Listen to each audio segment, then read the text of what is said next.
মোদী সরকার বলেছিল জিডিপির দিক থেকে ভারত এখন বিশ্বের মধ্যে চতুর্থ দেশ, আর এখন বলছে সামাজিক সাম্যের দিক থেকেও ভারত নাকি চতুর্থ। কিন্তু বাস্তবে ছবিটা ঠিক কি তাই? কংগ্রেস বলছে পরিসংখ্যানের শাক দিয়ে গরিবের মাছ ঢাকতে চাইছে বিজেপি। দেখুন,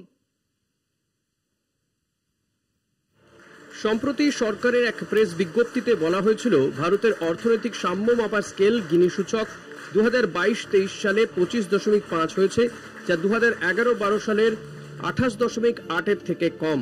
এই পরিসংখ্যান দেখিয়ে দাবি করা হয় অর্থনৈতিক সাম্যের নিরিখে ভারত এখন বিশ্বের চতুর্থ দেশ।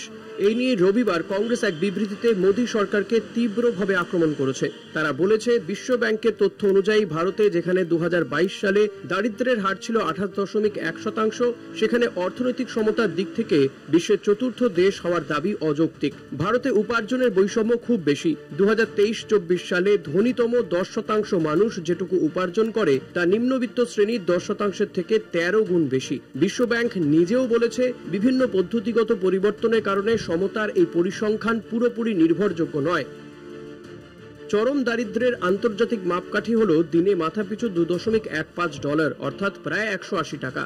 এই হিসেব 2017 সালের জিনিসপত্রের দাম অনুযায়ী, কিন্তু বাস্তবে 2025 সালের 180 টাকাতে একজন ব্যক্তি মুম্বাই, ব্যাঙ্গালোর বা চেন্নাইয়ের মতো শহরে একদিনের খাবার জোটে না। বাড়ি ভাড়া, ইলেকট্রিক বিল, ওষুধ বা শিশু স্কুলের খরচ তো দূরের কথা। 2014 সালে রঙ্গরাজন কমিটি প্রস্তাব করেছিল শহরে মাথাপিছু দৈনিক 47 টাকা ও গ্রামে 33 টাকা খরচ না করতে পারলে তাকে দরিদ্র ধরা হোক, কিন্তু সরকার তখনও তা মানেনি। এখনো ভারতে 2005 সালের তেন্ডুলকর কমিটির দারিদ্র্য সীমা অনুযায়ী শহরে দৈনিক 33 টাকা বা মাসে 1000 এবং গ্রামে দৈনিক 27 বা মাসে 816 টাকার কম খরচ করলে কাউকে দরিদ্র বলে ধরা হয়। অর্থাৎ মাসে মাত্র 1000 টাকা রোজগার করলেই সে আর দারিদ্র্য সীমার নিচে নয়।